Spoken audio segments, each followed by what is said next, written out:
Just a sound check. Mr. Bright, can you hear us and can we hear you?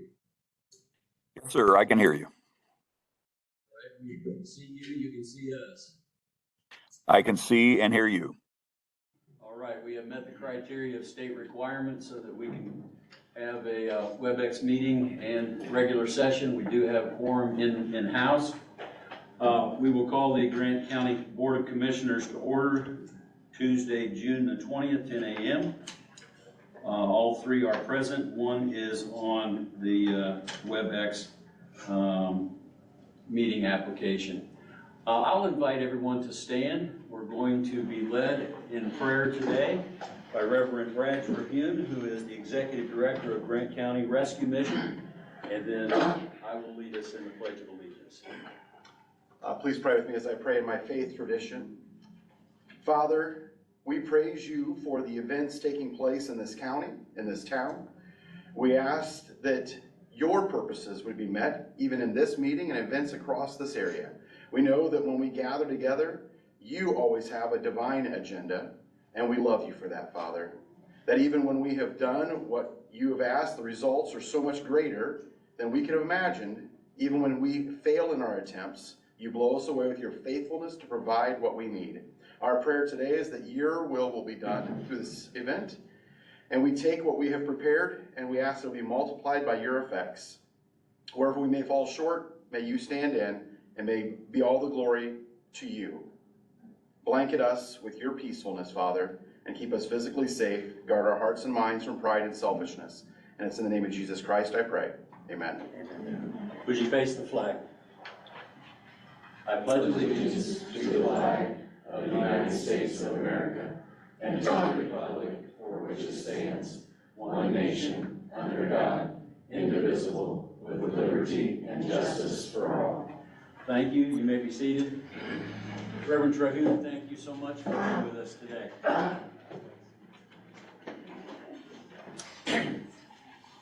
All right, we have our regular housekeeping items, current claims, minutes, payroll, and we have from June the 12th a pre-approval invoice edit reports in the general batch were in the amount of $120,410.68. The other batch, $36,776.74. Highway batch, $2,415.31 for a grand total of $159,602.73. That was a pre-approval, so we would need a motion to ratify the pre-approval. I'll make a motion to ratify the pre-approval for 6/12. Second, via WebEx. Mr. Stewart made the motion. We have a second via WebEx. Any other discussion on that? No, sir. Hearing none, we will go to a roll call count, and we'll have our auditor do the roll call. Stewart? Yes. Wright? Yes, via WebEx. Barsley? Aye. I believe we're unanimous, are we not? All right. We also have a single pre-approval claim to AT&T Mobility in the amount of $1,756.48. That's under cell phone data processing. And the pre-approval was given June 7th. And I would need a motion to ratify this pre-approval. I'll make that motion to ratify the pre-approval for June 7th. Second, via WebEx. Motion, Mr. Stewart, second, Mr. Wright, via WebEx. Any discussion? Hearing none, roll call, please. Stewart? Yes. Wright? Aye. Barsley? Aye. It is unanimous. All right, now we have today's invoice edit reports, and they are as follows. The general batch in the amount of $67,400 $56.34. Other batch, $105,408.97. And the highway batch, $126,012.36, for a grand total of $298,877.67. Would need a motion to pay those bills. I'll make that motion. Second via WebEx.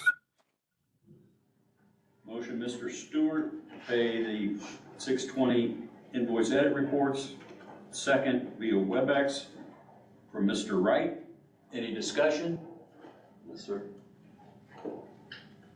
Hearing none, roll call please. Stewart, Yes, ma'am. Wright, Yes. and Barnsley. Aye. We're on a roll, we're just, Yeah, let's keep going. all right, unanimous again.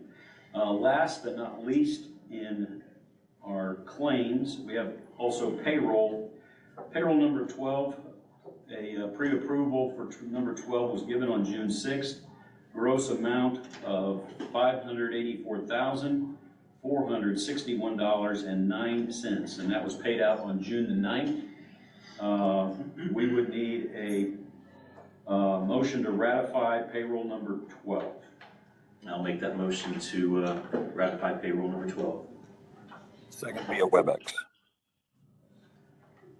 Motion, Mr. Stewart, second, Mr. Wright, via WebEx. Any discussion on payroll? No. Hearing none, Madam Auditor, would you give us the roll? Stewart, Aye. Wright, Yes. Barnsley. Aye. We are unanimous again. Let's see, we do have one set of minutes in our packet. That is for April the 3rd. Those have been gone over. Any other questions or comments? None for me. Anyone like to make a motion to accept the April 3rd minutes as presented? So move to accept the minutes from the April minutes.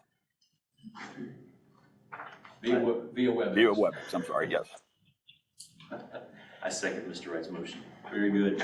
Just for those that everybody's smiling about via WebEx, state law requires that we say that because that's the way the legislator made it happen. So we always have to affirm that someone's doing something on WebEx.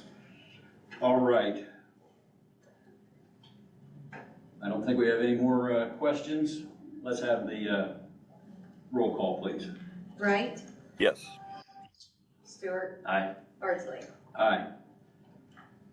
And we have adopted the April 3rd minutes as presented. All right, in your packet, you will also see a monthly report from the Clerk of Courts, month ending 5/31 of 23.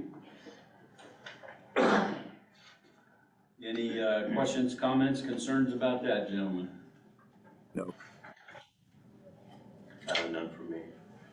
I'm going to get around WebEx by saying, by common consent, is it all right to receive this report? Yes. Yes, sir. We will, by common consent, receive that and move right on to communications and board updates. We'll start with the auditor's office and work around the room. Spring settlement has been completed and has been distributed to all the units. Other than that, everything is good. Thank you. Other elected officials in the room?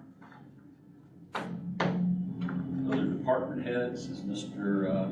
Jackson in the room? Not today. All right.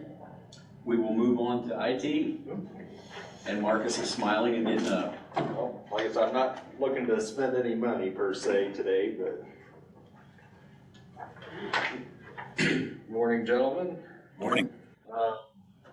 So what I got with me today is a letter of authorization for the granite proposal stuff. So we've been busy going through all the different paperwork and stuff, and there was one agreement.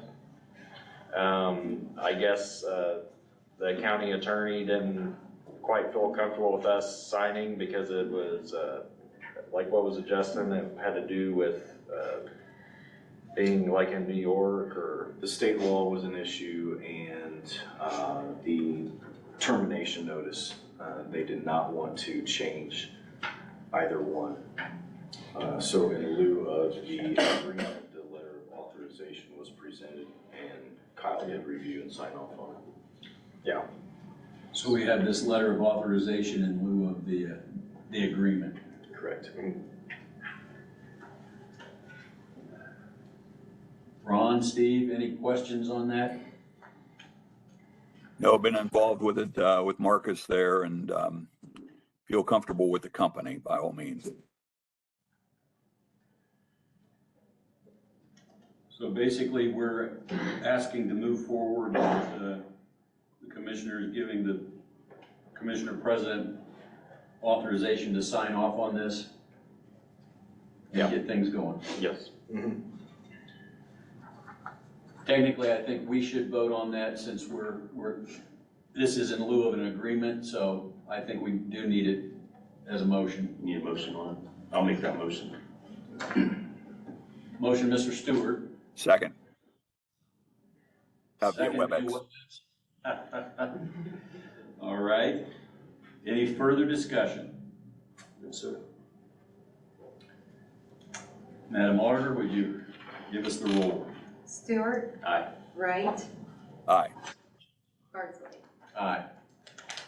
We are carried unanimously again. We will sign off on that. All right, that's all I have, gentlemen. Thanks so much. I like it when you get things done and not spending money. Oh, I Marcus. know, but this is to help us save money. All right, yes. If I could, before David starts, I just need permission from Commissioner Wright to use his stamp on these claims. You have my permission, Justin. Thank you, sir. Very good. Highway report. Update you on a few things. The community crossing grant that we received last meeting, I reviewed them. If you remember right, the total for 200 South was $613,546.64. I apologize, on Garthwaite Road, I gave you the total of the two instead of what it was. It was $260,685.82. So the total, both projects together, is $874,232.46. And the only bid we had was from Brooks Construction, so I'd like to recommend that we use them for the community crossing paving project that we applied for, so. Recommendation from the highway superintendent to use Brooks. Questions, comments? I need a signature if you'd like to make a motion or whatever you. Yeah, we're gonna need a motion so that we can sign that paperwork. We just don't sign it. Yeah. I'll make that motion. Mr. Stewart has made a motion to approve, move forward with the Brooks. Second. Second via WebEx. Thank you. Any other discussion? No. Hearing none, Madam Auditor, roll call, please. Stewart, Aye. Wright, Aye. Barnsley. Aye. Yeah, any of those lines Any right of there. them? Yeah. Take a line, sign it. I'll sign another one and Justin can stamp it for Steve.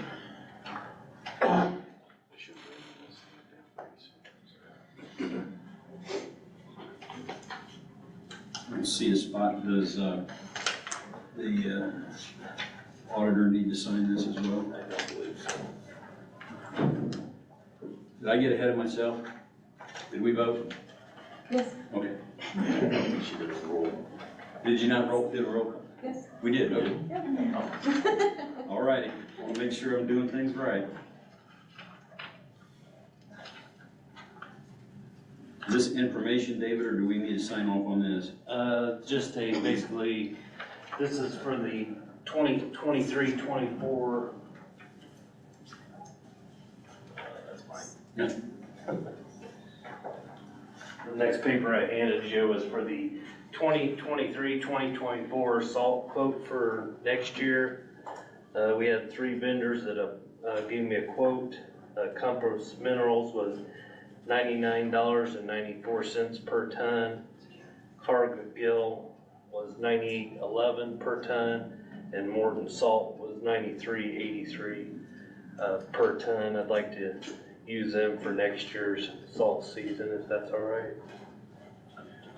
So based on availability, proximity, you're asking, do you consider all 3 as our vendors for salt next year?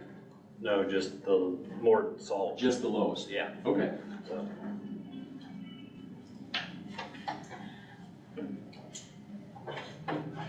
If we have no objections to that, we'll do that by consent as well. No objection. No objection here. Via WebEx. Thanks, Scott. I know you were shaking your head, but I needed you to say Yep. you were agreeing with that. Yep. Thank you, Steve. All right. the next thing I had to sign off on is saying basically that we have one county bridge, for the state, in Grant County, and just need your signature saying that we have one Covered bridge. covered bridge.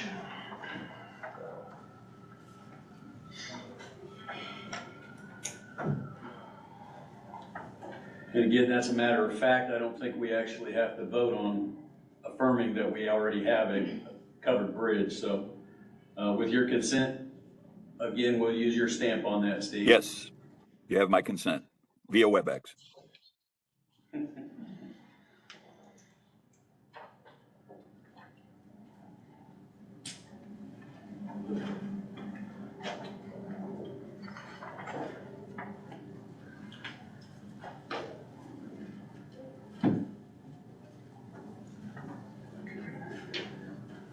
And we do need an auditor's signature on that.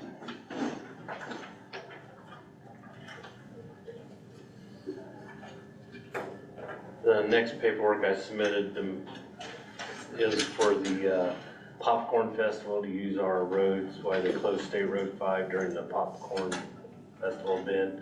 It's an annual thing that we do every year. I'm fine with it if you gentlemen are fine with it. So, Yep, no issues. No issues here. okay. We'll take that as your consent as well. Yes. We'll do that common consent.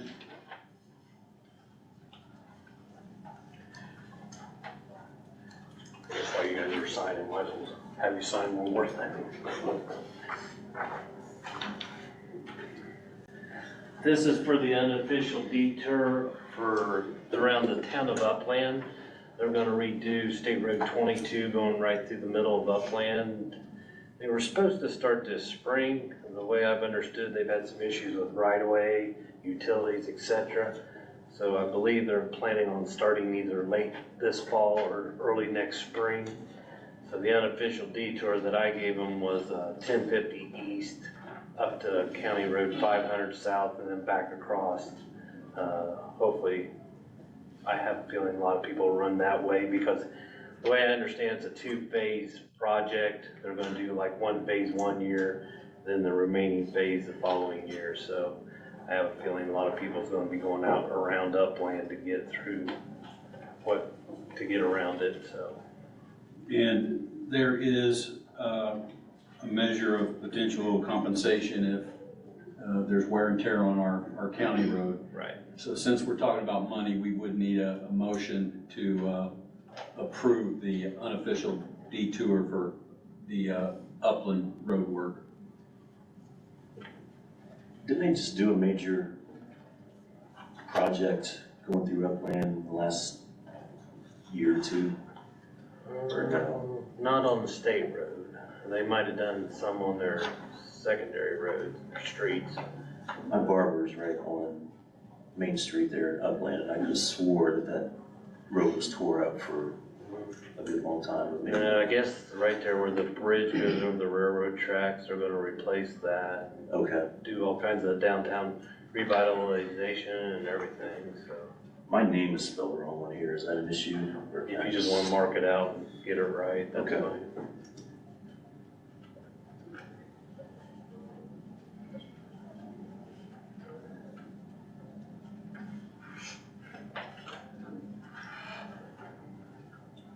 Could I get a motion to accept the unofficial detour proposed by Indiana Department of Transportation on Motion. Upland?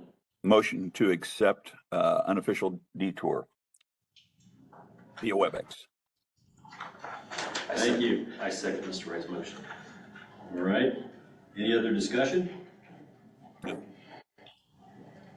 Hearing none, Madam Auditor, would you do the roll call, please? Wright, Aye.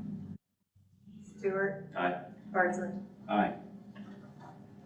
That is unanimous, and we are signing off on that.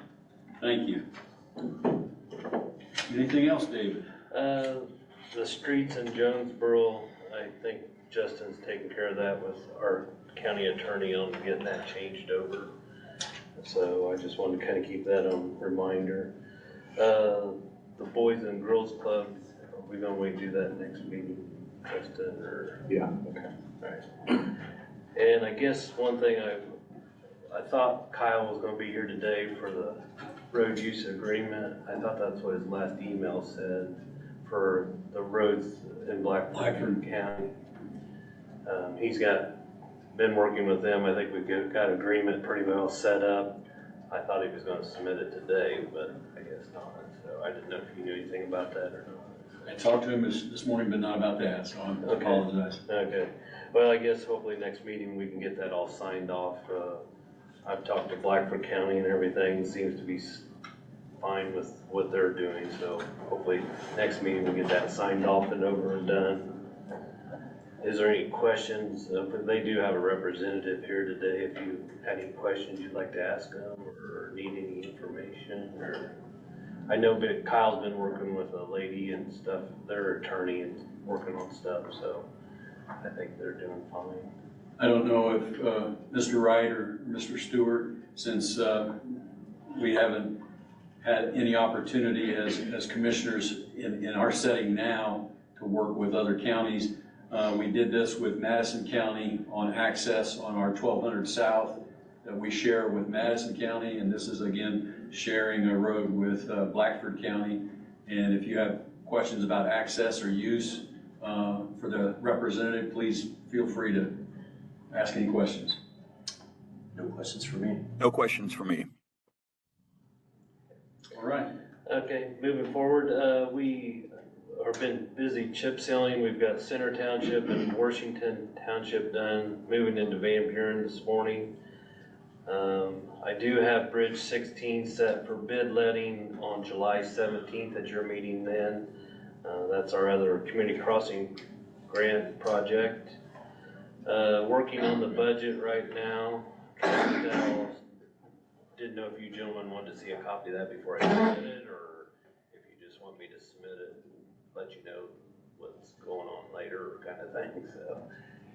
It don't matter to me. If you want me to email you a copy, I'll be glad to do it, so. Informational purposes, email would be all right, yeah. Okay, all right. Great. The log jam on Branson Street, hopefully we was gonna start on it today, but the machine broke again, so hopefully this week we can get it started and get it Yeah, when done. I drove over Washington Street and looked to the east, I'm going, oh, it's piling up. Yeah, so hopefully we'll get that done either this week or next week, so. That's all I have unless you gentlemen have anything. Any questions? Nothing else for me. I got a quick question, Dave. When we had the issue with State Road 9 out past, that's all fixed, but the barricade, as of last night, the barricades were still up there right at 5 points. Right. And then also at State Road 22.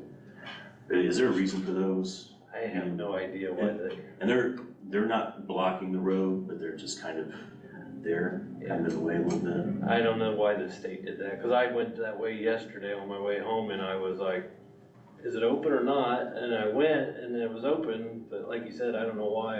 It's been open for a couple weeks. Yeah, I was gonna say, I'll try to call somebody, or maybe Bobby might know, because I know he talked to them when it had to close it all that night, so maybe he might have a contact, so.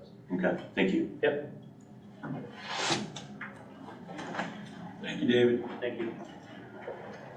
All right, that gets us through our first portion of our agenda. We're moving to old business. And first up under old business, the local public health funding discussion. Our treasurer was ready to jump.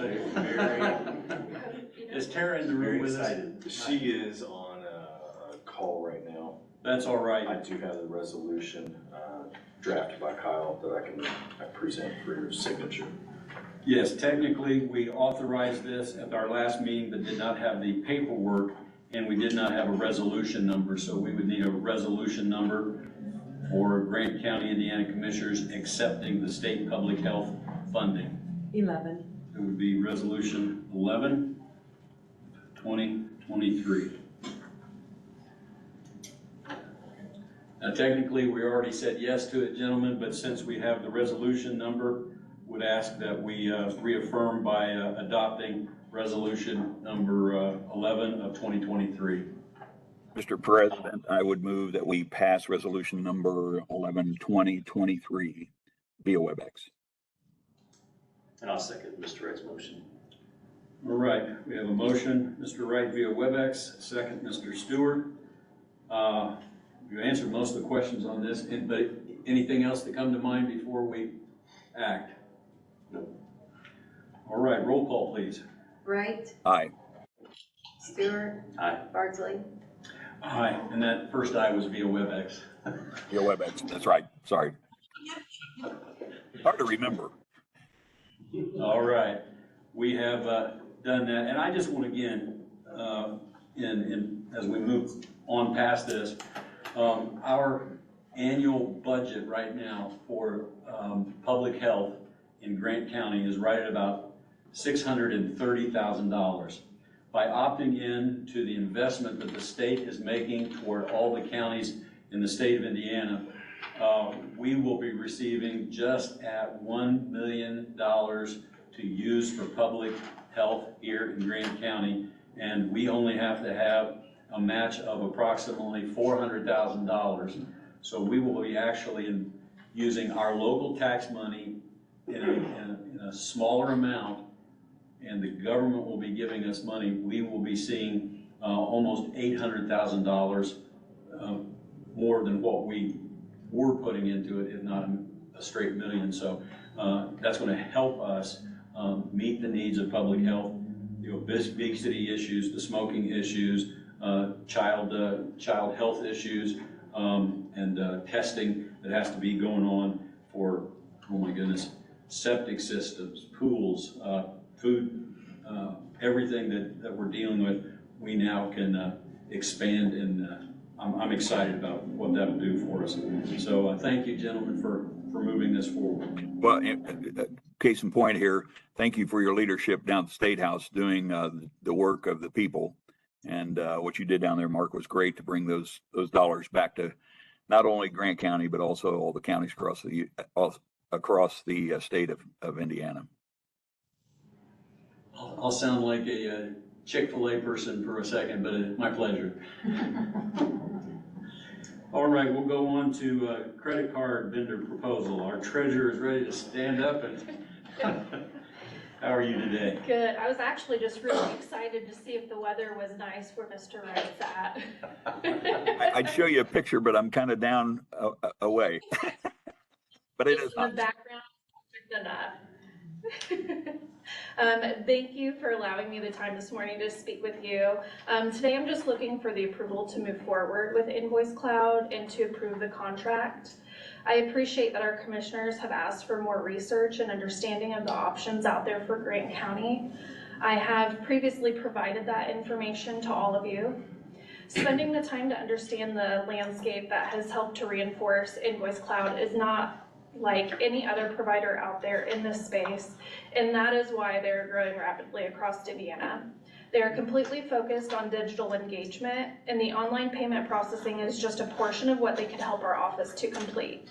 The digital communications like text and email reminders, paperless billing, auto pay, and the customer service tools they will give my staff and the tax constituents are what ultimately is going to make everyone involved in the tax billing and collections process happier and alleviate additional stress. I'm very confident that this platform will more than pay for itself financially, and this is everything the taxpayers and my staff have been asking for. In my experience, Invoice Cloud has worked with Grant County to make this a valuable partnership by going above and beyond with our terms and conditions. Again, after the research and the discussions, my team and I strongly feel and have been met with the same conclusion over and over again that Invoice Cloud is the best solution for us to move forward. Invoice Cloud is already compatible with Lao Tax and works alongside them to keep current information with software solutions. Their platform stands alone in excellence for helping to increase a user-friendly service that will not only help the Treasurer's Office, but Grant County to move the needle of progress in the right direction. Thank you. We do appreciate everything that we threw at you, and you researched it, and greatly appreciate it. Gentlemen, thoughts, comments, motions? Well, I think we've done our due diligence in making sure that this is the best company for Grant County, and appreciate Ms. Griffin to go ahead and do all the work that she's done. I know we kind of put you through some hoops there, but boy, beyond a shadow of a doubt now, I think we've got a good lay of the land, what all services they provide. And then I'll turn it over to my colleague, Mr. Stewart, since he's from the financial world, and get his thoughts. Yeah, I was just gonna say that through the presentation and then the information that Tiffany's provided, I know there were a few issues that we weren't 100% on board with, but I think when you look at the overall package of what they're offering and what they will, and the benefits that her department will receive from it, I'm perfectly okay with moving forward with it. I know there was one or two issues that was a little bit of a sticking point, but again, when you take a look at the overall benefit, I think it greatly outweighs what we were wanting to move on. So, me personally, I'm going to make a motion that we accept the proposal presentation of Invoice Cloud, and that I'm going to make a motion that we approve them as our vendor. And I will second that via WebEx. Very good. We have a motion. Mr. Stewart, second. Mr. Wright, and for clarification, that's a 3-year contract, is that correct? Yes, a 3-year contract. After that, an auto renewal, but 6-month follow-up prior to that, just to gauge where we're at and if we will be continuing service with them. That 6-month thing is a thing that made me happy, even though I was unhappy, so. All right, any other questions, comments? Nope. Roll call, please. Stewart? Aye. Wright? Aye. Bardsley? Aye. It is unanimous. Thank you so much. That was an aye via WebEx, right? Yes, it was. So sorry. I was thinking about hitting the mute button because the elevator keeps on sounding off. I do have the contract here. All right. I just need 2 pages signed.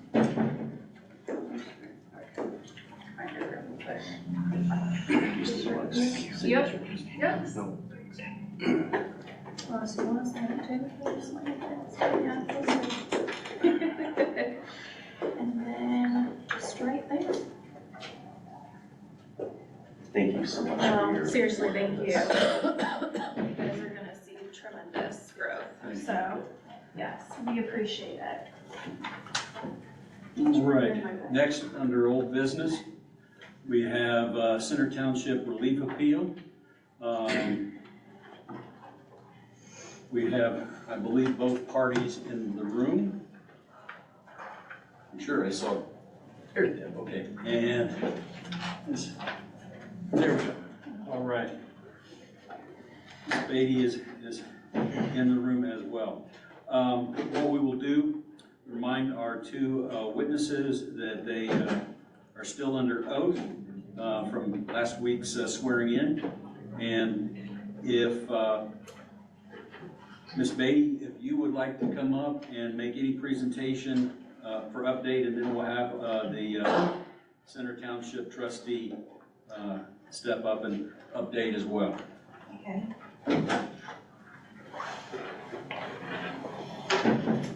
Oh, no, you're right.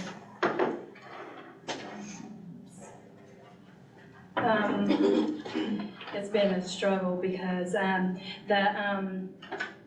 the things that I was trying to go directly to Godwin's. And I noticed that, I called several times and I even went to the business and it's down. It's not there anymore. But, I did find a couple of the old receipts there. And, I did get an invoice for, Lonzo Williams that worked on my vehicle. Right now, he had a massive stroke. His wife did the invoice for me as much as she could do it for me. And he told her what to say and do, and then we went forward. If you have any questions or whatever, I can call. You can also call there. I also have my daughter's login and information for the Indiana Career Connect. I also talked to an employee about my ID and login. It should be okay at that moment now. And I also have a witness of the person who actually, I worked with at Dollar General to state about my position and what had happened that day of my employment through Dollar General. And he is also here, and he was my boss. Right? So I didn't know, I just didn't want you to think that I was a bad person or anything, because I'm not, I promise.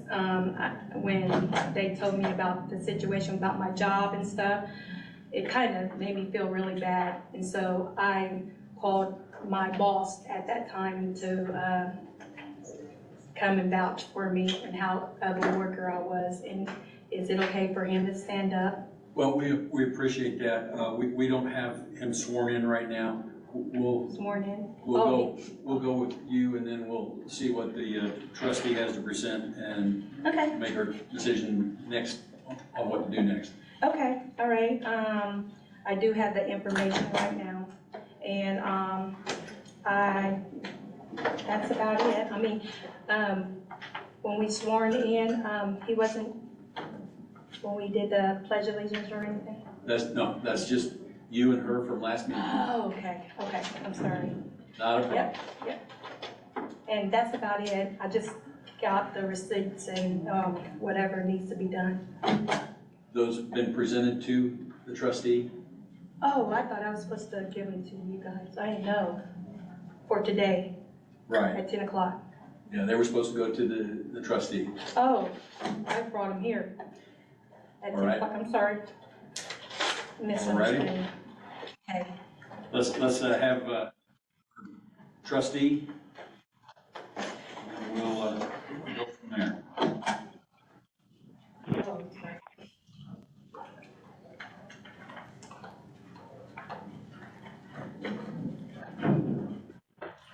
I sent you a letter, and by email with my decision. And I did give Ms. Beatty a note last week. And on that note, it said what the list of items that she needed to have in our office, and it was dated by, gave her a date with a time and a date, and informed her as I handed it to her that I needed that information in our office by that time and date. So I will stand by the information that I gave to you, that as I wrote the back information and gave it to you on June 16th, that we had not received anything to her. The landlord also confirmed that there was not a payment made of $1,400 as she stated for January and February, and then paid in March. There's no payment of that. The store manager was Shaylin Paul, and that is who wrote us and submitted a letter of termination from Dollar General. As I stated in the letter to you, I have multiple reasons to deny the request. And I quoted those state statutes along with the township assistance standards. It's a lack of cooperation. We worked with her in a full month of May, from May 5th to 23rd, trying to get necessary documents, and she failed to present the documents by June 15th. Failure to file paternity, that is statute, in January 21st of 2001. She was informed that she was to pursue child support. In September 22, she was again informed, and on May 23, informed again. Then failure to provide receipts. In May of 2023, initial consequential communication requested and did not receive proof of applying for unemployment, missing repayment stubs for March 10, 17, 24, 31, and April 14th, which would have included her last day of work. Receipts for expenditures for February, and we requested the $2,000 payment that she made back to her mother for a loan. The next citing would be voluntary termination, employment. The states an employment or adult member of an applicant's household who voluntarily terminates gainful employment or is involuntary terminated for just cause or failure to pass a potential employer's drug screening, a denial from the Indiana of Employment and Training for unemployment compensation may also be used as grounds for denial for township trustees. She was terminated on April 4th and requested assistance on May 5th. The next citing would be full-time student. The trustee is not obligated to provide assistance to an adult member or an applicant of the household who is a full-time student. An applicant who refuses to seek and accept an employment due to the pursuit of educational studies will be considered to have not extended personal effort to obtain gainful employment. So there are 5 citings, just separate citings, that includes all encompasses her case. And so as I finished it out, the Center Township trustee's decision stands on a 30-day, even though it should be 60, because 2 of those are 60-day denials.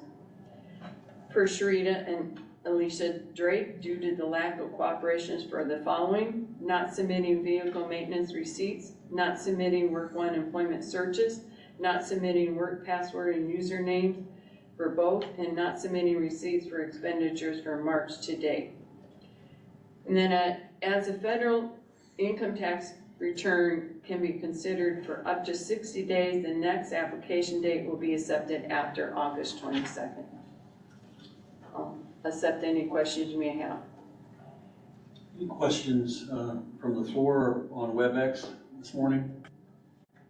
No questions from me. No questions here. All right.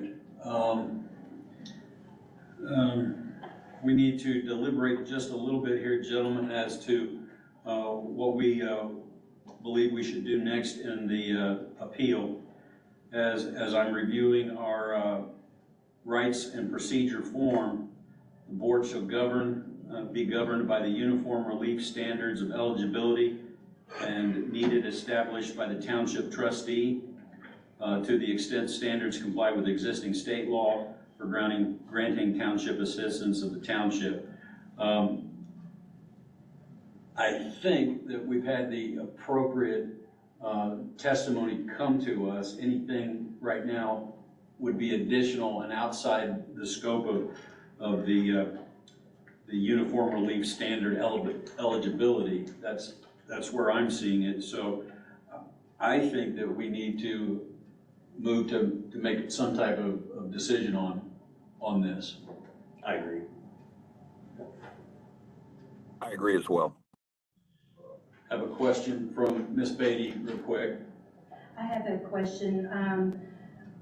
It was a miscommunication with the information that I was supposed to receive that day to the trustee office.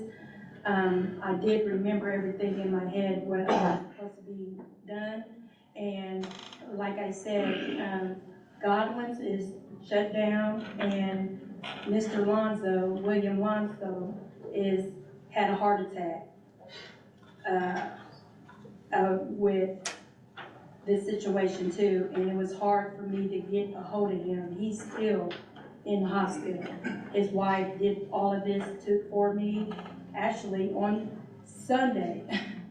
So, getting all the information and Prayer to Connect. I have also Quinika that vouched that she sent an email to the trustee office, because the trustee office did call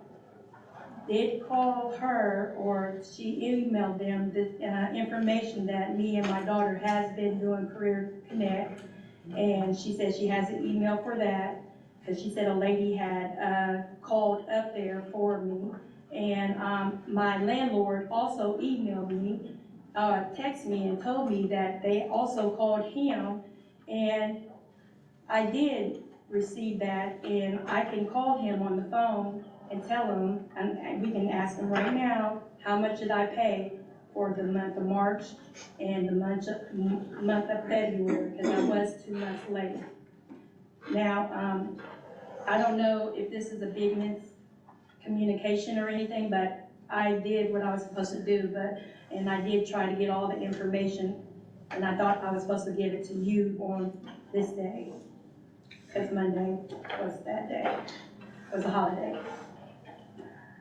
Are you looking for a motion to approve the appeal or to stick with Trustee Kane's decision? Right. What are we looking for? That would be the next step. We either approve the appeal of the appellate with a monetary award, or we uphold the action of the trustee, and then we have 5 days to get the written response and why we did what we did. So Okay.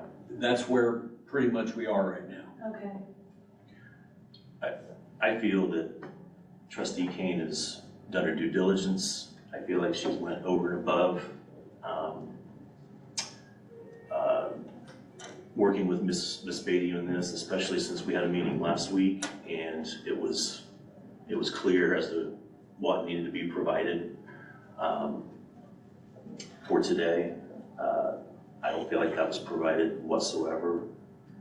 So I'm going to make a motion that we uphold Trustee Kane's decision. There is a motion on the floor. And I will second that via WebEx. Right, we have a motion with support. Excuse me. I want to make sure I worded that correctly. If you want to clarify or make any more comments before a vote, please do so. Yeah, I want to make sure that, given this is the first time I've dealt with this, so I want to make sure I'm clear that we are upholding Ms. Kane's decision as trustee, as Center Township trustee. And that is your understanding, Mr. Wright? That is correct. That was your motion there, and I'm full support of that, Mr. Stewart. All right, we have a motion on the floor. Any other discussion? Hearing none. Madam Auditor, would you do the roll count? Stewart. Aye. Wright. I via WebEx. Bardsley. Aye. We will say that that is a unanimous decision and that the board has, Commissioners Court has sustained the action of the trustee. Ms. Beatty, for your information, you may appeal a decision of the Board of Commissioners to a circuit or superior court of the county. In hearing an appeal, the court shall be governed by, again, uniform relief standards of eligibility and needed established by the trustee and the trustees policy board for township assistance. If legal sufficient standards have not been established, the court will be guided by the state, by the circumstances of the case. So you do have that right, either to go to circuit or superior court for relief. All right? And we would say that is the conclusion of this township appeal. All right. We will go to Mr. Mallett, comprehensive plan introduction.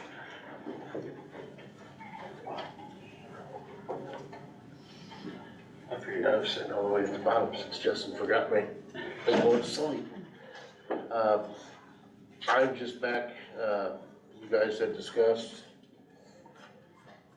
on the last meeting, the 5th. You were going to figure out and look for the $5,000 to get the income study, where to bring it from, and vote on that today. I have no qualms about us moving forward in this direction. I think it will help the county in so many areas to do the income study. I just need to know where we're gonna find that 5,000.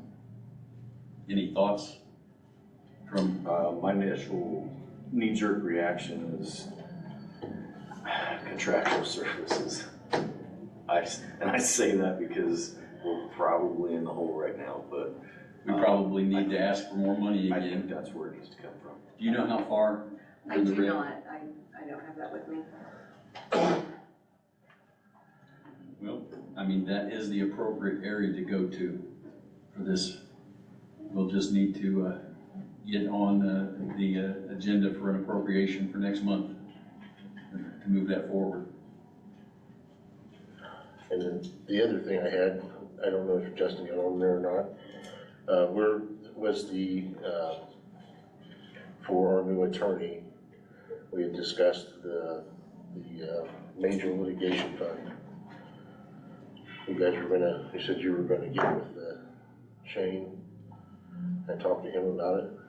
A few things have come up since our last meeting. I don't think I've had time to sit down with Shane on that. I'm sorry. I've mentioned it to Shane, so he's thinking about it. I'm on their agenda tomorrow night. Okay. To talk about it too. All right. I do think we need to back up to the comprehensive plan, the financial study. It would be appropriate for us, whether we get to talk about it with the council tomorrow night or not, to go ahead and to approve that, contract with I forget you recall the company? Mike Peter. Okay. That we do the $5,000 contract with them pending the approval of the appropriation by the council. That way, if we have a problem, they don't put that $5,000 into our contractual services, we don't sign off. Does that make sense? We've done that at other times. Mr. President, so you're saying we'll hold up on signing the agreement for the income survey technical assistance contract, waiting on council approval to give us more money in our contractual line item? That would be, we've done that in the past.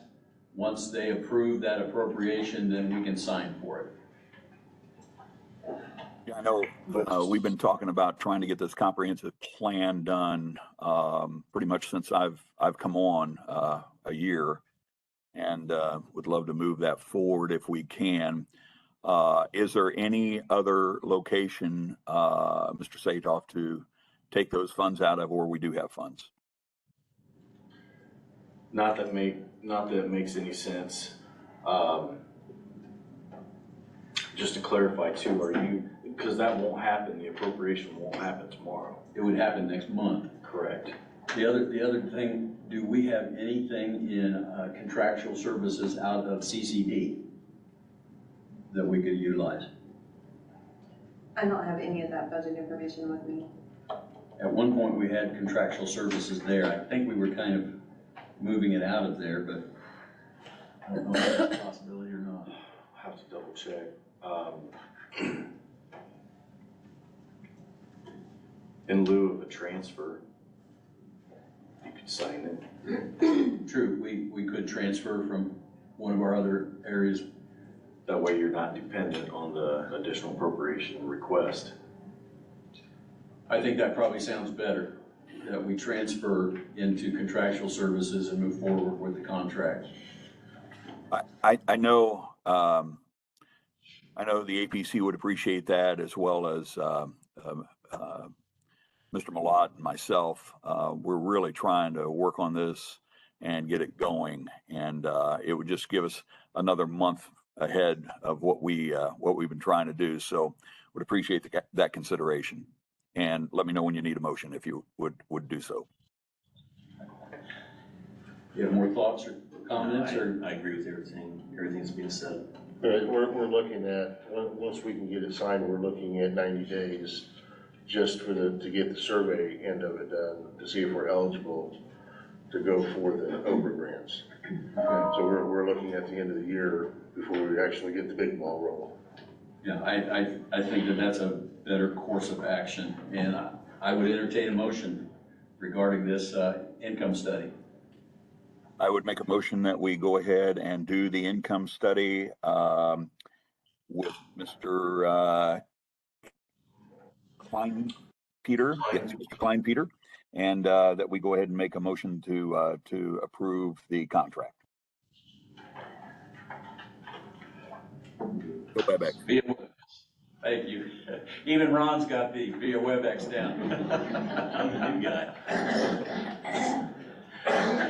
Mr. Wright's motion. We have a motion, Mr. Wright, via WebEx, and second, Mr. Stewart.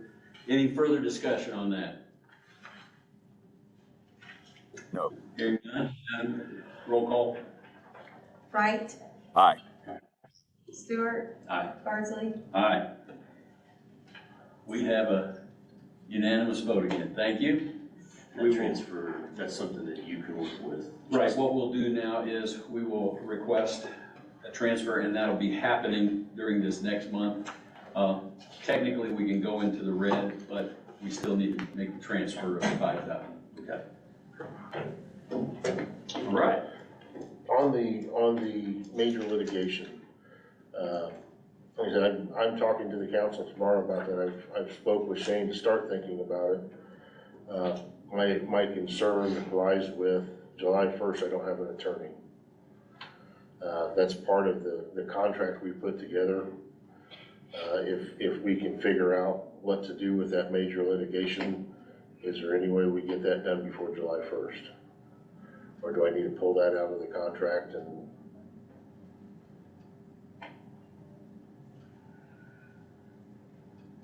Thinking on the fly here. I realize I missed the last meeting, just so I'm caught up. July 1st, you will not have a lawyer. Correct. Kyle is through July 1st.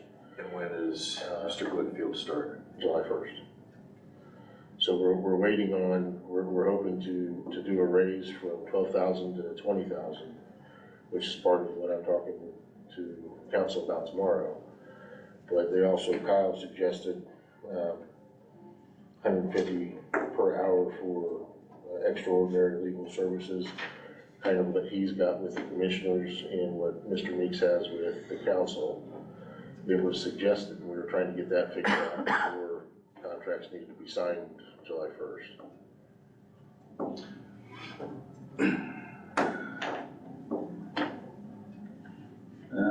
I think Shane basically said he thought it ought to be under the umbrella, but he was going to think about it more. It's kind of what he said to me. And you're just looking for a recommendation from the commissioners?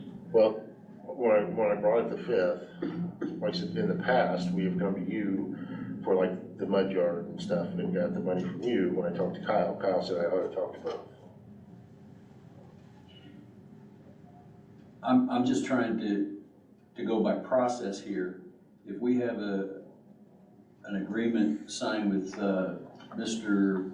Gligfield in July, we have a pool of approximately half of our money.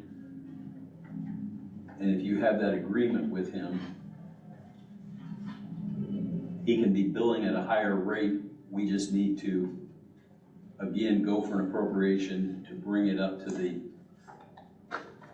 financial threshold that he needs. Is that correct? Well, we'll budget it in. I've still got 6,000 for the rest of this year. So depending on what happens at the meeting, if a certain thing happens, I've got $17,000 that I can help cover that in part-time other stuff, where I wouldn't need any money to cover him this year, and I budget over next year. Yes. It's the extra major litigation that we're concerned with. So again, I don't think any of the commissioners have a problem with having the understanding that we are from time to time going to see major litigation.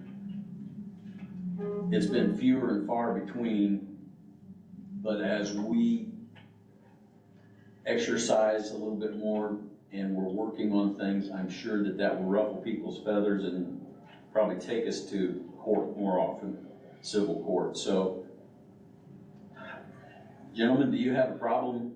In the past, it's been under the umbrella of the commissioners. Do you have a problem us encouraging a separate legal fund for unusual situations for the APC?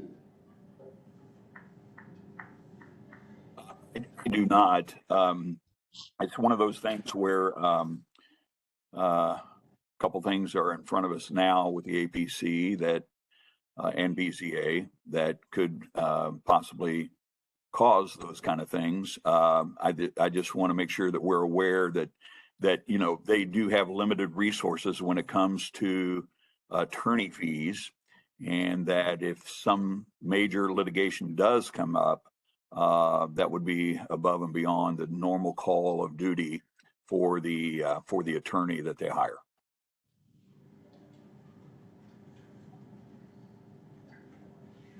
I agree on the issue.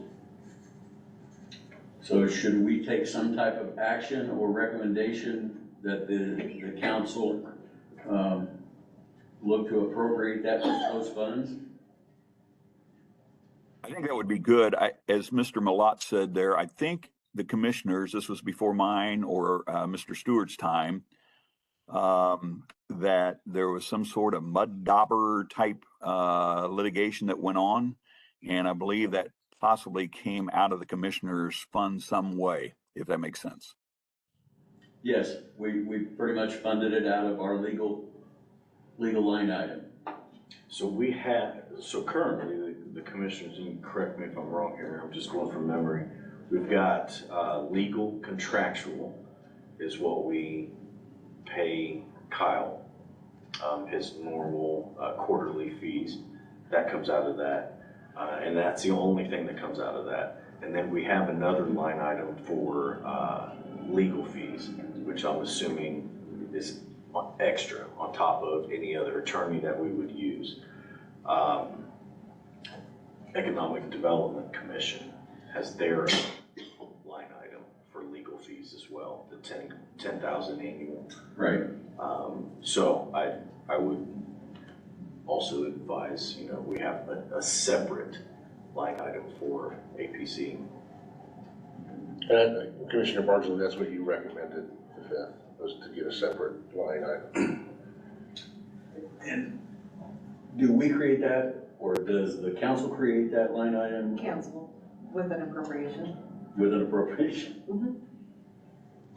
So I think that would be our recommendation to the council, is that they develop that extra line item and fund it for the remainder of this year, and then the 24 budget will have what they need.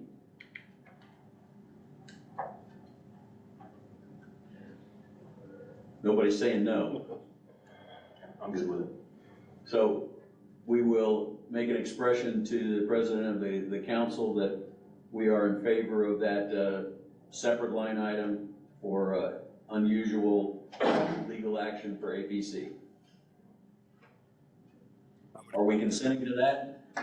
I would consent to that, and with the idea that we do, how do I want to say this? We do have a backup plan if we do run into that issue where the APC and the BZA can do their job.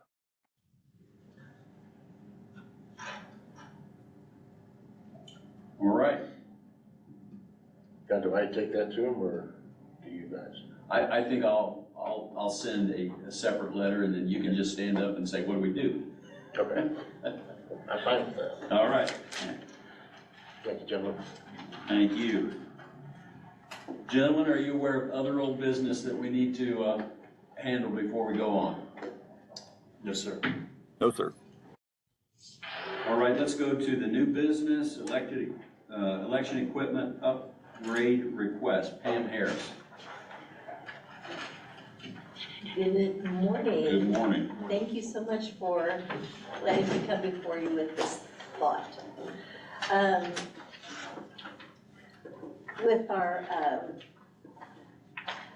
election equipment, you know we've undergone a lot of changes in the election area, most of which has been mandated by the state, and thankfully, a lot of that the state has even generously paid for, which has been a big help. But what I want to speak with you about today is the voting unit itself. The machine that we have, to be honest, I'm not sure how long we have been in possession of these units. It's been long enough that a few years ago, the state again paid for a major overhaul on those units, 105 units. And we're very grateful for their generosity, and I also have Steve Shamlow with us today. He is our Microvote rep. He's been with Microvote for years and has been a partner of ours for quite some time. And he will be able to answer any questions that we might have. He has brought a new unit with him that after the meeting, if you would take a few extra moments and look at the differences there. The units we have now have served the county well, but like I said, they do have quite a bit of use and wear on them. The new unit that we have, the old one, is like a gray and black screen. We have people that will push to make a selection and their eyes get lost in the line that they've selected. The new units that we have are, the screen itself is the same size. The overall size of the unit is a little bit smaller because of the new cases that, again, the state's got for us. This unit will fit nicely in the case along with the BVPAT unit. And the BVPAT, to refresh your memory, is the Voter Verifiable Paper Audit Trail that the voter can refer to as they make their selection, just to see if it is what they meant to vote for. But the new unit, it's brighter, it's colorful. When you make a selection, the name, John Johnson, lights up so you can see, yes, that is who I wanted, or oops, I didn't mean that. I'll go down to Susie McWade or whatever, that. So it is going to be easier for the voter to differentiate who they are actually wanting to vote for. Now the state has saved us thousands of dollars of things that they have paid for. This upgrade does come with a price that will be on our shoulders. And I wanted to bring this to you before. I know we're getting ready to finalize the budget for '24. So I wanted to bring it to you, and I know it's just days before that, so I apologize. But as Steve has said, that the expense of this can be spread out between 24 and even 25. Do you have any questions? I know there's probably a lot of gaps there that you might have a question concerning. The voting machines we have now, who paid for those? Do you know? Steve, did you want to come? Sure. The current, Steve Shamel with Microvote, I believe I sold those machines to the county in 2022 or 2023, right? I'm sorry, 2002 or 2003. Okay. Right in that area, so about at the 20-year mark. The county did pay for those units at that time. The county paid for it? Yeah, and then what she was referring to in terms of the state upgrade, the state, 2016 roughly, the state paid about 25 cents on the original dollar to upgrade those machines for, try to get another 8 to 10 years of expectancy out of them, to get through 2 election cycles, 10 years. We're at about the 7-year mark at that point right now. And you know, I wanted to, spoke with Pam earlier, your machines are fine, and go into next year, they would be fine to function, but we are seeing a lot more wear on the devices themselves. Internal batteries are getting to a questionable age, and the screen presentation for the voters is substantially different. And so the booth itself, as Pam pointed out, the state is buying the larger booth and the VVPAT for everything, but they are not buying the actual voting panel itself for the county.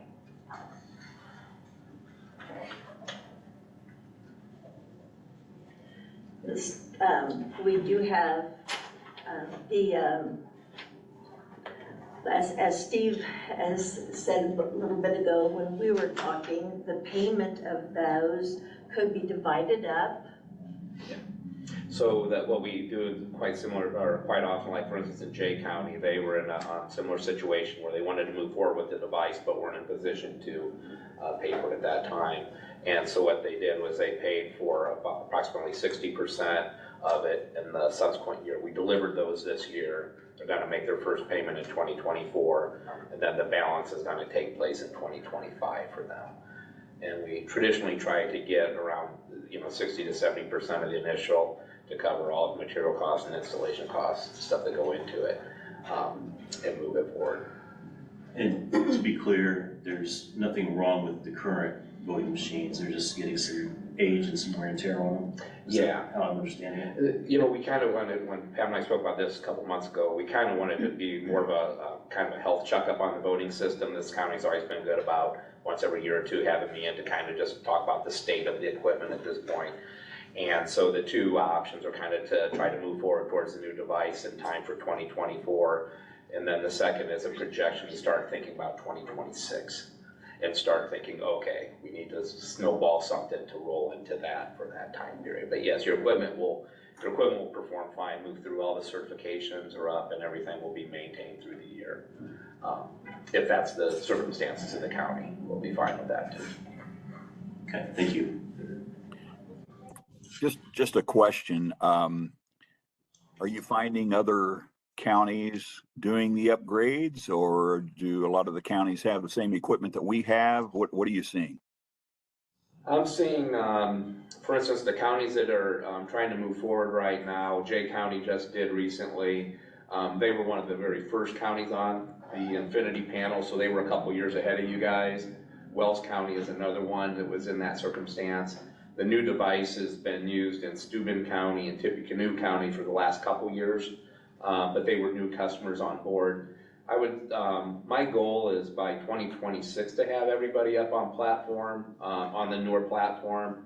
I think going into 2024, we'll probably be at about 20 to 25% of our counties. We have 56 counties in the state that vote on equipment. So a lot of them are kind of in the exact same state. What do we do at this point? So to answer your question, some movement, but there are so many other changes that have taken place. The panel itself behaves exactly the same for the voter and for the poll worker, but as Pam is experiencing, and painfully all the other clerks are too, we have a 50-pound box now where we have to move the room, we have to consider transportation issues.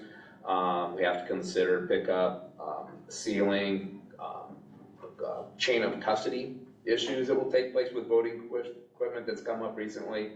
And fortunately, this county had the most balanced vote center committee I've ever seen, and moved your county down the road to where these installation issues are much smaller for you because you are a vote center now.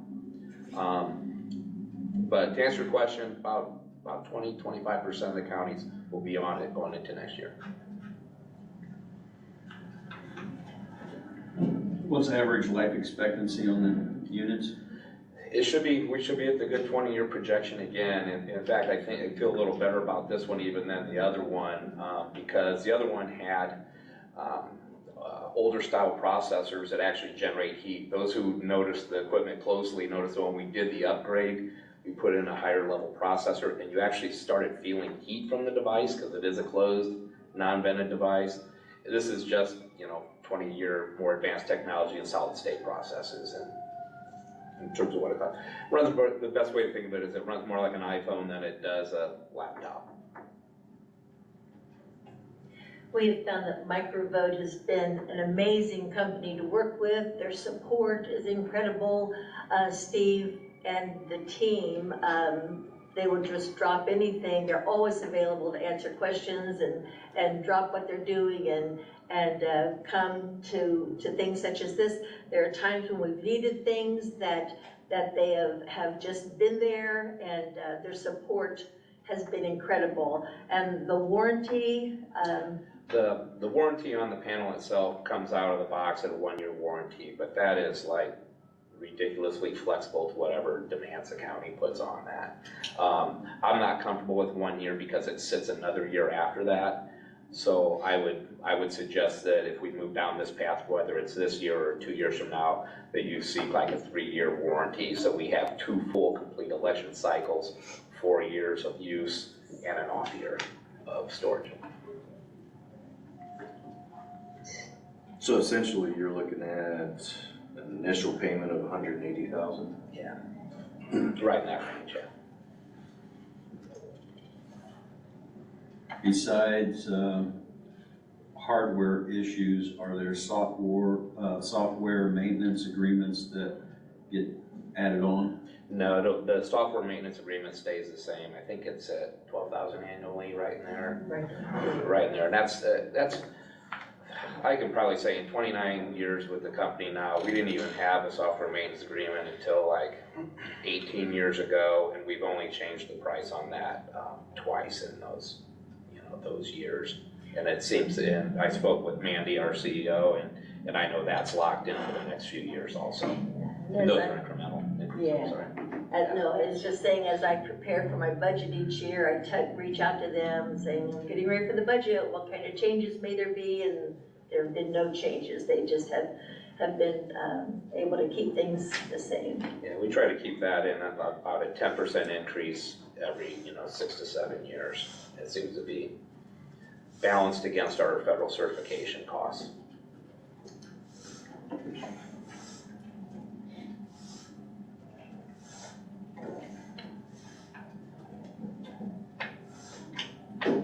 Other questions, gentlemen? Yeah, Ms. Harris, so again, not used to requests such as this large. You need our approval to approach the county council for the dollars to be put into your account for next year then? Explain to me how that works. Okay, with the election equipment and material, quite often that falls under the umbrella of the commissioners. And so I wanted to, and again, this is something, as Steve has said, for us to maybe start thinking about it. It's not something that has to be done right now, but to be thinking about. And then I was hoping that the commissioners would help carry a part of this expense, if not all of the expense, but to at least be thinking about maybe helping me shoulder that expense. So does that answer your question? So it gives me a direction that you want to go. So, Mr. Satoff, where does that come in on us, and how's that affect our budget? Well, I mean, just to be quite honest, without budgeting this amount of money ahead of time, it's obviously out of the question for this year. But I would assume that would come under an equipment line item, probably LCCD. That is something that we could look at. I just, over a 20-year period, we're looking at 16 plus elections, and that, breaks down to less than $20,000 an election. So I'm halfway impressed with that. The question is, how do we forecast that for the future? And I mean, it's good timing. We're doing budgeting right now, so that would definitely be part of the request. When we were in Adams County recently, that was the other county I was trying to think of, that are spreading us over a couple of years.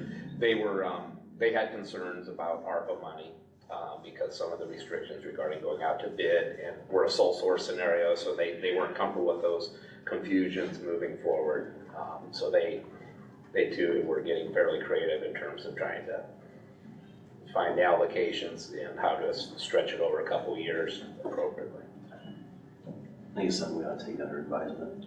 Yeah, I totally agree. We're gonna have to chew on this and take it under advisement, but the idea is you would like these in place for the presidential election in '24. There is a 6-month lead time on the panels in terms of when we put an order in, and they're manufactured specifically for us. And so I think, again, not putting any clock on it, the voting equipment has to be delivered to a county, I believe, 60 days prior to any given election. So it really kind of pushes that primary almost out of the question a little bit anyhow. So next year's primary is probably out. Yeah, we'd be looking at September, the decision, late August, early September, to have it in play for the primary. The real goal, and the state's goal, really is the general election. In fact, the paper trail device isn't mandated until that presidential election in 2024. You still only have to use a certain percentage going into this. And if we have had, 13, 14 of the VVPAT units. We've had one at each of the 11 vote centers, and then 3 of them in the courthouse. So you may have had an opportunity to use or see one of those in action. But again, that's something that is mandated by the state, so we're going to have those very soon. You'll still be here, right? For the Yeah. Okay. Yes. We're not. Yeah. And I appreciate, Mr. Bardsley, I know you have been instrumental in helping with the election, so you have a good sense of what all is involved there, so I appreciate that. And especially with this presidential election coming up, if it is anything like our last presidential election, a nice clear screen where our voters can easily see what their selection is, because there's times when they leave that booth and then they're kind of questioning, no, did I push the right button this way? And again, Steve will show you this unit. They can easily see that, yes, I did push the button for Joe Blow, because Joe Blow will light up as their choice. And so it's going to be a lot easier for the voter to use. With your permission, if we'll take it under advisement, and immediately following the meeting, could we go hands-on? Sure. And to be honest, I really, because you had mentioned the cost there, expected you to not say, oh, sure, let's do that, and I appreciate that. I appreciate you, thank you. Being careful with the county's money and with your decisions. Thank you. Thank you, sir. Thank you. All right, Mr. Ashcraft, EMS job classification discussion. Yes, sir. Gentlemen, actually what I'm here for is somewhat of a blessing is from your part. I really need to reorganize the office out there with a couple of anticipations of meeting the needs. First of all, that my position, that I will be retiring, and also to meet the hours of the positions. We have a director appointed position, that's me. I will be retiring. When? That depends on the state. They tell me 3 months. There was an error when I was hired many years ago. I was hired with a part-time with benefits, which at that point they should have been paying perf according to what was registered with the state. So I've had to apply to the state to eliminate those 7 years, 8 years from my record, so that it will only be the last 17. So it's been 25 years with that. So that will take about 3 months. They told me to get that all paperwork all done. So sometime within that period of time, I will be retiring, put out to pasture, okay? What it is, so that is my position, which will need to be filled, and of course, we have discussed in the past with Miss Dawn moving up to that position. We do have 2 certified coders, billing coders now. Dawn is one of those, and we really need to create a position. We're calling it clerical office manager of 70 hours right now, to put that person in place so that we can get them trained by the 1st of the year. Now, would be no cost. It would be just a transfer of money if you approve that position. They really need to be certified, and that certification process, it takes a while, and you just don't jump into it. The reason for certification with coding is that if there is an error with Medicare, Medicaid, I mean, they can come down on us extremely hard. If we make an error, it is going to be exactly that, an error. And we want to make an honest attempt to do things correctly, and by having certification and the attorneys behind that certification really shows that we are trying to make it and do it correctly. And it's, if any errors occur, then usually they will correct them right away. So I do need that position. Now I have, if you approve that position of 70 hours for the remaining, starting here in July, starting for the rest of the year, we will request a transfer from the county council of money that we do have. We have, and part of that money is, we have 4 EMT supervisors. One of those resigned a couple months ago to move over to dispatch, which we badly need them in dispatch as well. So rather than to necessarily fill that position as a full-time supervisor, we would like to create another position, just EMT certified. So it's an EMT certified full-time. No additional benefits to the individuals because those benefit packages were there originally. The rest of that stays. Other than that, because of the timekeeping system, our EMTs work 72 hours a pay, not 70.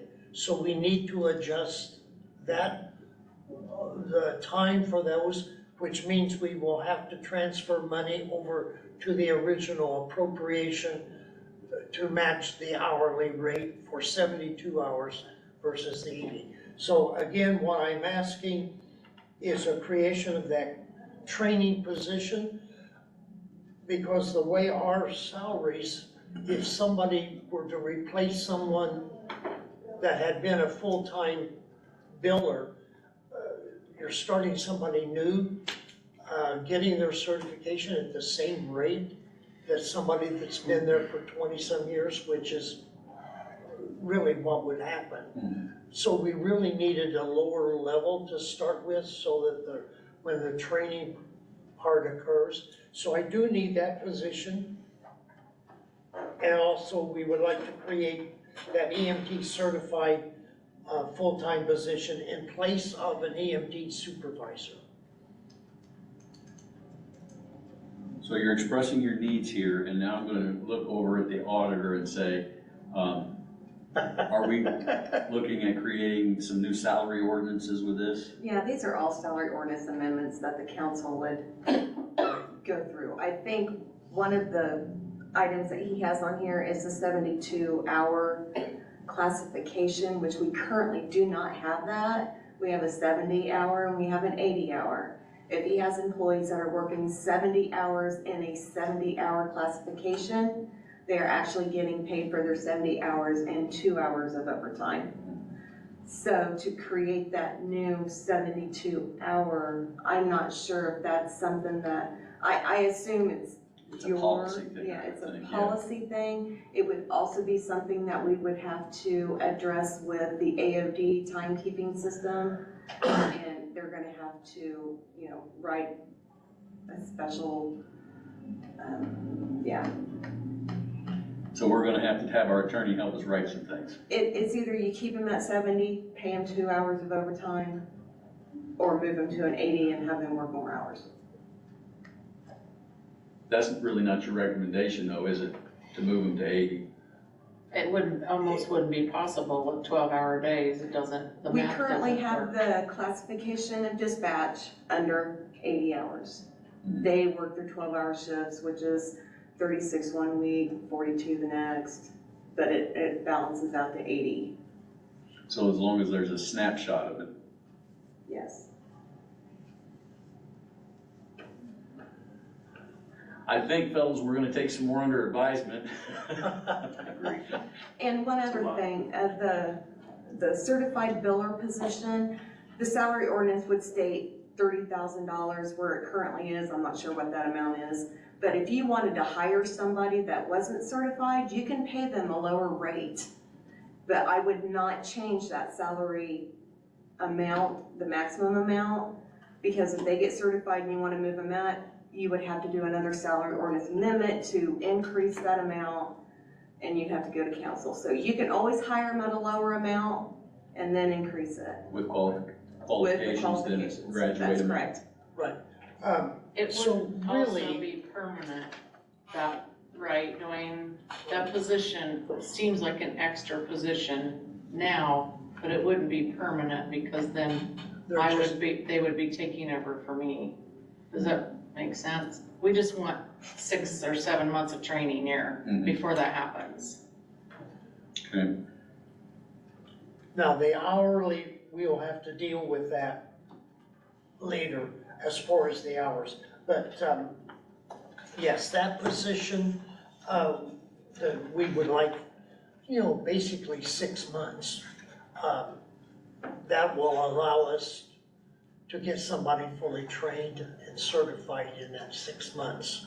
So that is a new position, and would we ever use it again? I doubt it. You currently have an EMT supervisor position that's vacant, right? Right.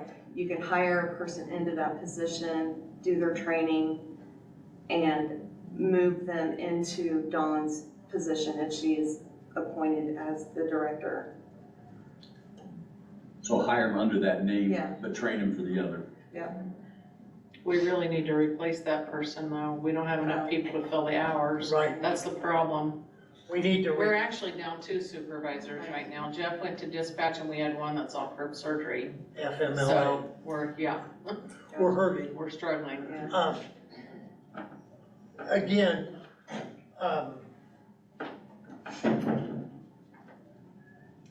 and that person that would be the clerical in training for certification, they would be certified as a coder or biller, not as an EMT.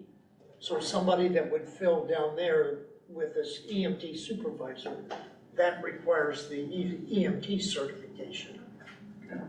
So basically, we really just need that position for 6 months, which we're gonna fund with money that we haven't been paying, transfer out of what we haven't been paying supervisor anyway. The EMT certified will just give us a classification in which they're full-time, but they're not a supervisor. So they would be paid less. What I would recommend is that we get the auditor, the president of the council or his designee, and one of us with our HR person to sit down, iron this out so that we have the working policy to get EMS through the next 6 months. And you will have a 24 budget that reflects all of the change that you want. Right. Would that work out with everybody? Yep, I agree. We'll make it work. I One think way or that'll the be other. our next step, with your permission, gentlemen. Yes, sir. Yes. We're gonna work some more. Okay, good enough. Thank you very much. Thank you. All right. You have a letter. We kind of worked in the background on this, gentleman, with regard to termination of CPA services. Mr. James Higgins of LWC Group has been assisting us with some work, and we have not been able to engage him here in the last probably 5 to 6 weeks, unavailable to us. It's my recommendation that we send a letter of termination to him and give him 30 days notice so that we can engage another CPA to help us with our ARPA funds. That would be my recommendation. Looking for a motion? Yes, we do need a motion. I would make a motion that we terminate the contract with Mr. Higgins, CPA. Second. That was on WebEx, wasn't it? It sure was. All right. Any other discussion on that, gentlemen? No. Roll call, please. Wright? Aye. Stewart? Aye. Barnsley? Aye. I believe we do have unanimous vote there. Quick discussion on our ARPA resolution. We do have the ordinance that established our line item, and following that, we were supposed to then make a spending plan. We have made an initial spending plan in that we are putting $2.5 million toward the work at the Gas City Performing Arts Theater.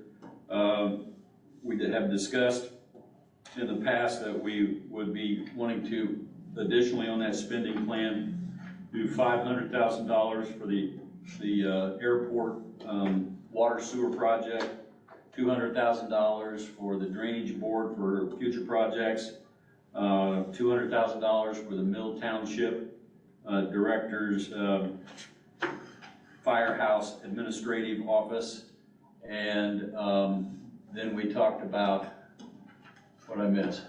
Chiller. Yes, the $1.3 million for the chiller boiler project that services this building and the current jail. We have not gotten that into place in written form because of our lack of communication with our outgoing CPA. So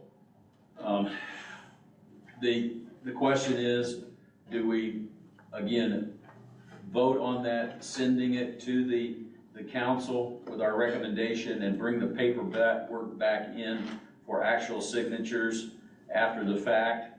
The way the ARPA money works, we are to designate where it is to be spent, and the council appropriates that money for that purpose. So I'm just asking for your wisdom on this, gentlemen, as to how to proceed, how you feel most comfortable. The question, I know I mentioned to you gentlemen about some possible funds going to the town of Upland. Don't know if we need to put that in this batch, or how often do we go? I don't want to be a just a constant guy going or department going in front of the council and asking for these funds. Do we plug that in on this one, or is it too late? How's that work? It hasn't been advertised. I don't know if they actually advertised Yes. Those numbers, previous numbers. We would have to probably bring that Upland request at a separate meeting. Yeah, Mr. Wright, I talked to Jonathan Perez on Friday about that, and there's no sense of urgency on that. And we can get into it more, but there's some different deadlines, and we're good if we don't act on it right now. Very good, very good. Thank you, Mr. Stewart. Yep, I'm all for it, by the way, but there's no sense of urgency on it. Do you want to hold off on that since we don't technically have the paperwork in front of us? The whole concept is we have a spending plan. If we voted on it and we're sending it, it will be attached to the original ordinance. That's what the federal government requires, is that we basically amend the ordinance with the additional spending plan. When it comes to the chiller and the equipment that we need for our project there, those aren't just sitting on a shelf someplace. So depending upon how fast we want to move on doing what we need to do in that realm, I mean, the sooner the better on that particular project, if that makes sense. I'm inclined to agree that is the priority. If our chiller and or boiler went down for this particular unit of offices and jail, we would literally have to bring in temporary units that would cost the same amount as the actual new equipment. So we're on a razor thin line right now of it's time to move one way or the other. So if it would please you gentlemen, that we would bring the $1.3 million request for the appropriation for that ARPA money for the chiller boiler project, I think that's the smartest thing for us to do right now. I'm in agreement. I as well. You need that in form of a motion, Mr. President? To be safe, I think we should. Okay, I would like to make a motion that we go ahead and seek out the funding for the ARPA money to support the chiller at 1 point, what was it, 1.2 or 1.3? 1.3, that we go ahead and at least fund that project. Do you have any other ones that you think ought to need to be in that as well, gentlemen? I mean, technically, the other three have been. It's been advertised. Yeah, all three have been advertised. Then let's go ahead and approve all three of the advertised ARPA fund request, and I'll make that in form of a motion. He said all three. It'd be all four. All four. All four via WebEx. Thank you, sir. We have a motion. I'll second that motion. Mr. Stewart is seconded. Any other discussion? I would say we get it in written form as soon as we can engage KSM. All righty. Roll call, please. Wright? Aye. Stewart? Aye. Bartley? Aye. I believe we are unanimous again. Last item on our new business that I have is presentation of the build, operate, transfer attorney contract that is basically what we're going to be doing with this chiller boiler project is seeing how this BOT construction process works for us. And if it works well, then the next thing is either detention facility work and or jail, a new jail service that we need. But it would be my recommendation that we hire Patrick Connor Sullivan to give us legal services regarding the BOT jail annex building boiler chiller project. I will make a motion that we approve Patrick Connor Sullivan for our BOT boiler and chiller project. Pending appropriation from the council. Pending the appropriation of that $1.3 million. That way we walk away if it doesn't happen. Yes. Did you catch that in the motion? I did, and support. Right, via WebEx. All right, any other discussion? Hearing none, you have to do that, please. Stewart, Aye. Wright, Aye. Marsley. Aye. That is again unanimous. Gentlemen, other new business that you're aware of? None for me. Not for me. All right.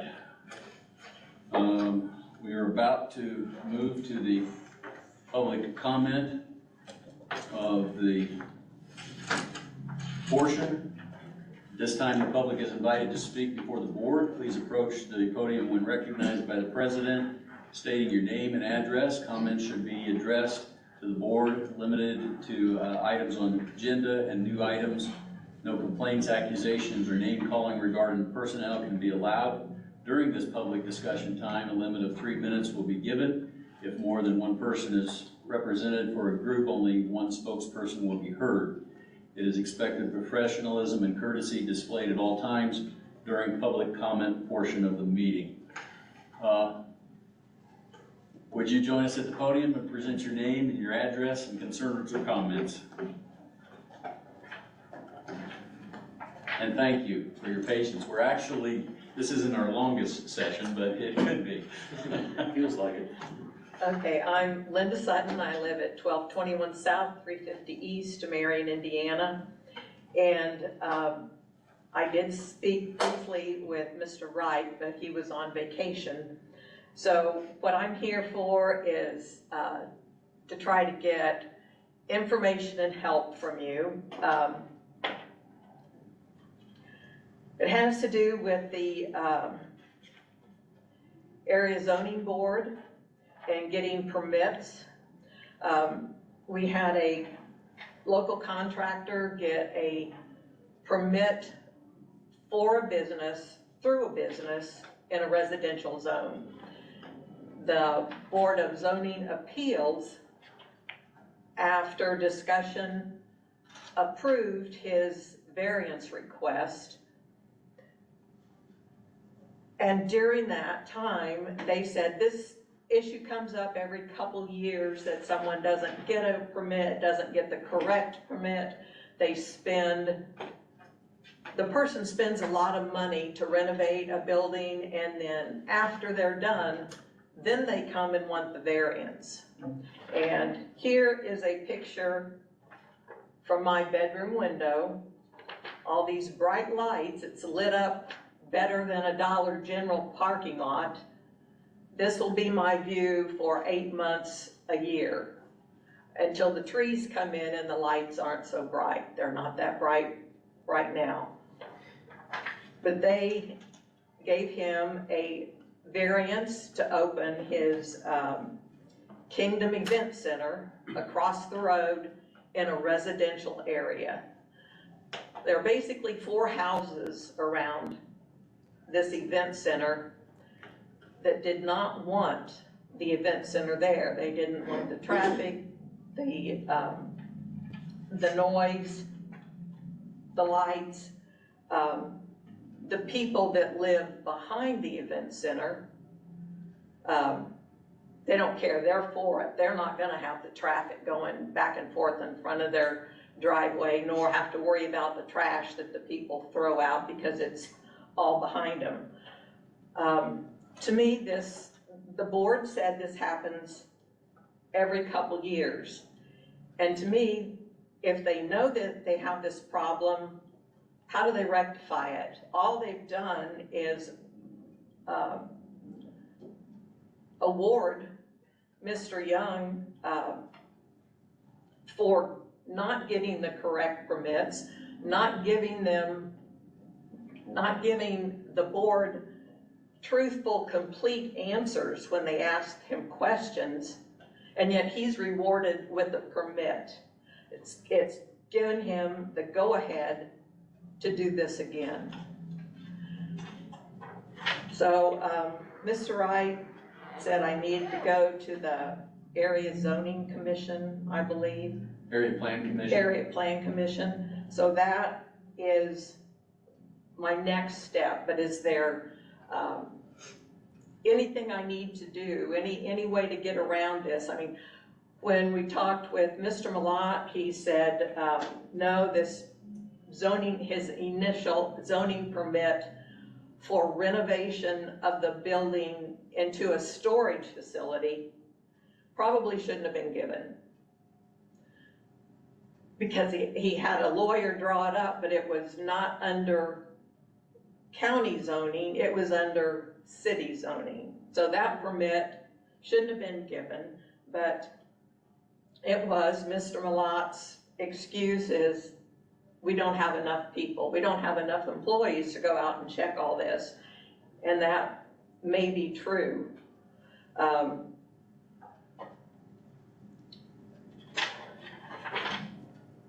So, you know, how do I keep this from happening to someone else? You know, I feel like he's spent money, and the Zoning Board of Appeals has rewarded him for going behind, not doing it legally, not getting the correct permits, not letting the people know what's going on. I tried to find his original zoning permit that he was issued online. I can't find that. I tried to find the permit for his signage, which it didn't meet zoning ordinances to begin with either. They had to give him a variance for that, and I couldn't find that. I found some for this year, a couple from Center Township trustee for signage approval for the cemeteries, but nothing in here. I couldn't find, you know, his building permit request. I did find one that was New Horizons, but I mean, that's way back in '98. There's nothing current that I can find that lets me know what's going on out there. I'm going to defer here for just a second. Mr. Malat, are you online? Yes. I'm just asking, I'm gonna ask kind of some devil's advocate questions here. Is it correct, the appropriate step is for Ms. Sutton to go to the APC with these concerns first? And do we have any authority as commissioners over this issue?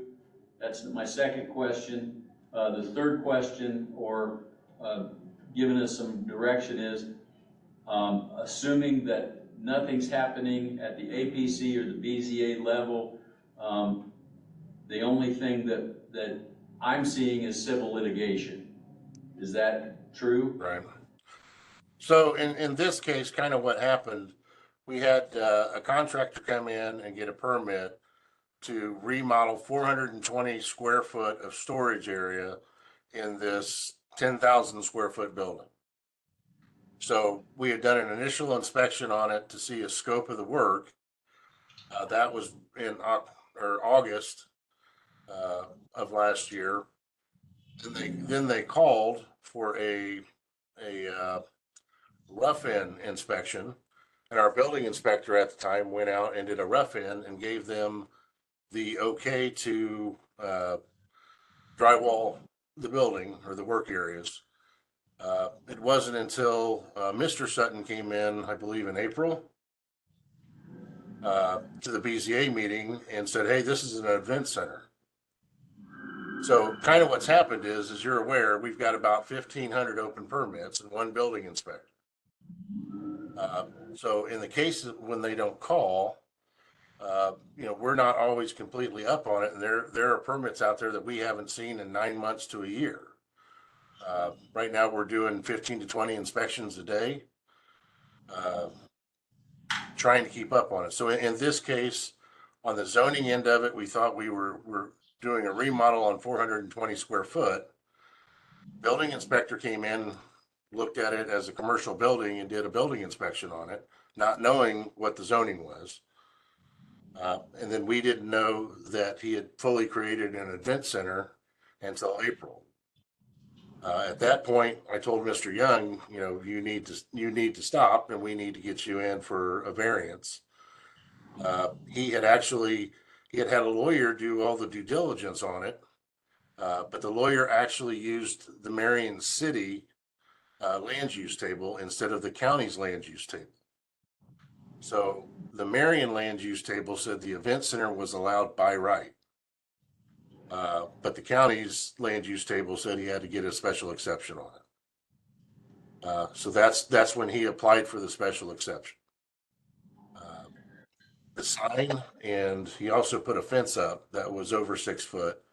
Both of those also required permits, and he did come in and get those permits. He needed a variance for the sign because the sign was too big for the zoning. It's residential suburban.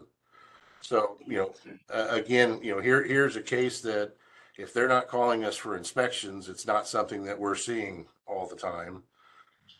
And our building inspector went in to do a building inspection, not knowing the zoning end of it. So again, Suttons need to come back to the BZA or to the APC for well, I mean, direction. they can come to the Area Plan Commission. Our next meeting is August 7th at 7 p.m. And discuss it with them. Like I told Miss Sutton, if I had twice the employees, we would still be overworked. I mean, there's, at this point, we have so far this year, we have already done $21 million of estimated construction in Grant County on residential with one building inspector. So, we come through chasing the horse, trying to do as best we can. For those who call for inspections, we try to keep up on it. When we get into the slower months, we try to catch up on permits we haven't seen. Unfortunately, sometimes this happens. Right, thank you.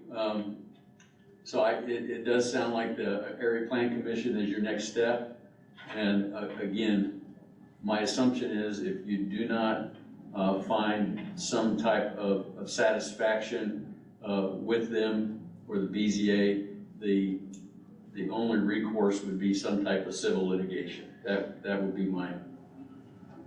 Okay, I'm just trying to make it so this doesn't happen to someone else. Like when they did the inspection for the frame-in, wouldn't it put up a red flag to see more than one restroom there for a storage unit? Just little things like that. Now here, and this is back in 98, it says zoning, residential.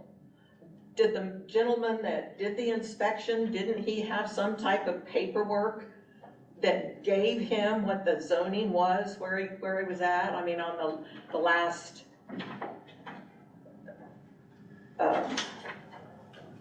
the last page here, it says, rough in, final, and who the inspector was. Well, he's got paperwork. I mean, and this is old. When when was the last time this was revived?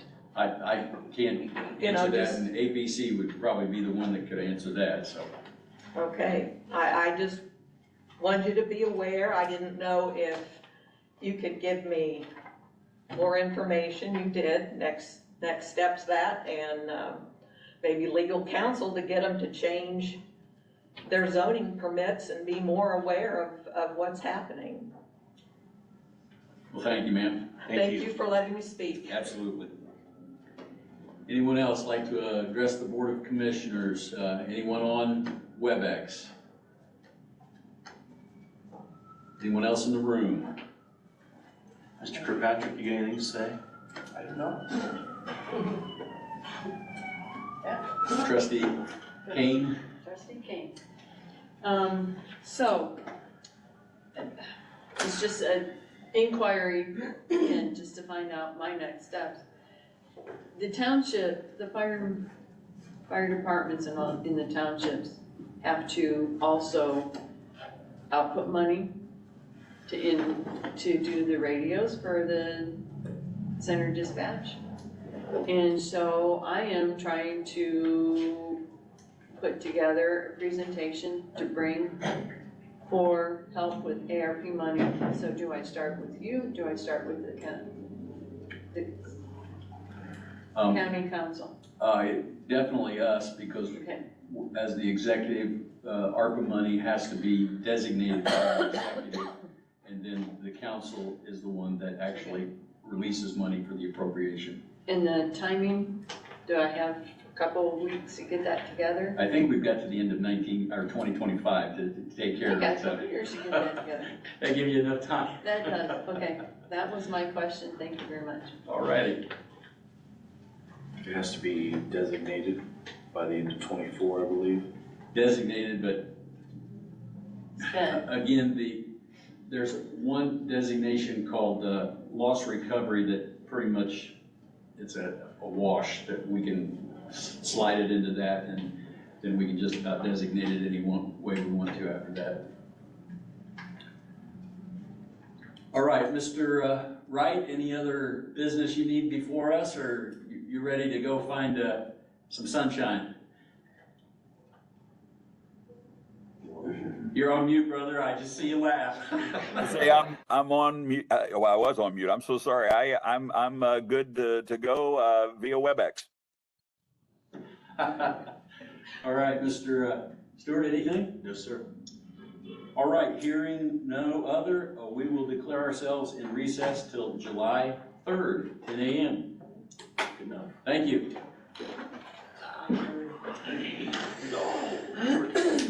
I'm gonna let you play with the voting machine. I'm gonna go play with the voting machine. I have to head over to Mason. Thank you, sir. Thank you. Signature, please.